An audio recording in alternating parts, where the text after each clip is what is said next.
2017 ගානේ 2017 ප්‍රස්ථාර ගානේ අන්තිම පාර්ට් එකේ තියෙන්නේ මොකද්ද මෙන්න මෙයාගේ.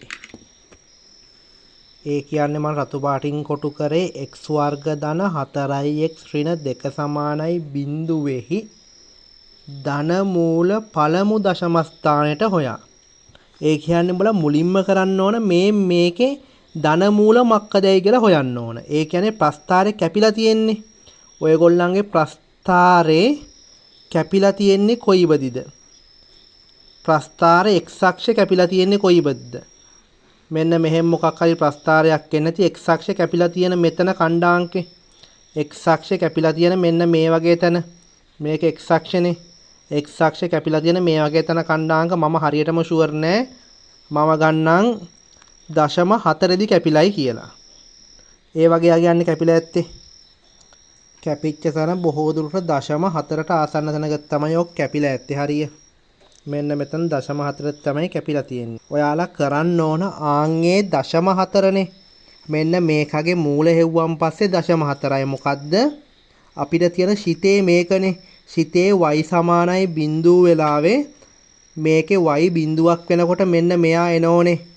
මෙන්න මේ දීලා තියෙන ත්‍රිපද වර්ගජ ප්‍රකාශනයේ එනවා මේකේ y බිඳුව වෙනකොට හරිනේ. ආන් එහෙම ඇවිල්ලා තියෙන්නේ. එහෙම ආවට පස්සේ ඕකේ ස්ථේන ධන මූල වෙන්නේ 0.4යි. ඒක තමයි මේ අරන් තියෙන්නේ. ඒක ඇසුරෙන් ඔයා හොයන්නලු මූල 6 යගේ. මෙන්න මේක දැක්කා. ඕකට ගේමක් ගහලා මූල 6ත් එන්ටර් කරගන්න එපා සීන් එකට. මට නම් මේක දැක්කන් පස්සේ හිතෙන්නේ අර මෙන්න මේ හැඩයට හදාගන්න එක. වර්ග ප්‍රකාශනයක් ඉස්සරහට ද්විපද ප්‍රකාශනයක වර්ග x ධන 2 වර්ගය හදාගන්න පුළුවන් අපිට පුරුදු වෙන වැඩේ. අන්න ඒක හදන්නේ කොහොමයි? මෙන්න මෙතන වර්ග හල් ඉවරලා මේක දැම්මා.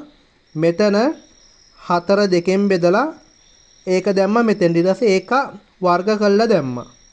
එතකොට මේක විහිදුවල් ලිව්වන් පස්සේ x වර්ග පද දෙකේ ගුණිතේ මේක ඉන්නෝ 4x ගුණින් පද දෙකේ ගුණිතේ දෙගුණේ 4x ඉන්නෝ.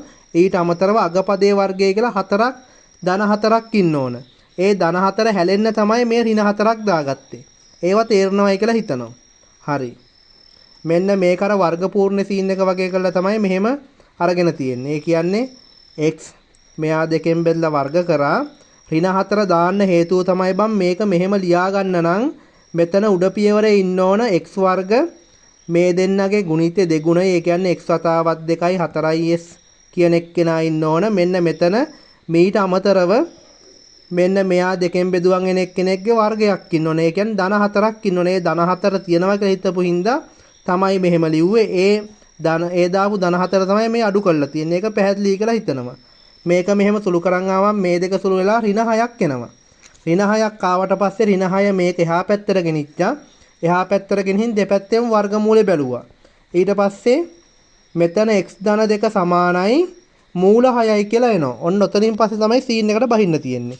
දැන් මෙතන s ගේ අගය කීයේයි? y සමානයි බිඳුව වෙලා වෙන මේ වැඩේ දීගෙන යන්නේ. දැන් මෙතන s ගේ අගය කීයේයි? x සමානයි 0.4යිනේ. දැන් ඉතින් මෙතන ධන 2 ඉන්න ඕනේ. ඕක සමානයි මූල 6යි. එහෙනම් 0.4යි 2යි එකතු වුණාම 2.4 සමානයි මූල 6යි කියලා එනවා. මං ගණන් හදද්දි කිව්වා උඹලා ඇහුවා සමහර වෙලාවට කැපෙන තැන අගේ දාගෙන මූල 1 කියලා කියා ගන්න පුළුවන් නම් ඇතිනේ කියලා. ආන් එහෙම මදි කියන එක දැන් ඔප්පු වෙනෝනේ. මේ මූල 6 වගේ එකක් ආවට මූල 6 වගේ එකෙක්ගේ අගේ හොයන්නේ කියලා ආවන් පස්සේ ඒක මදි.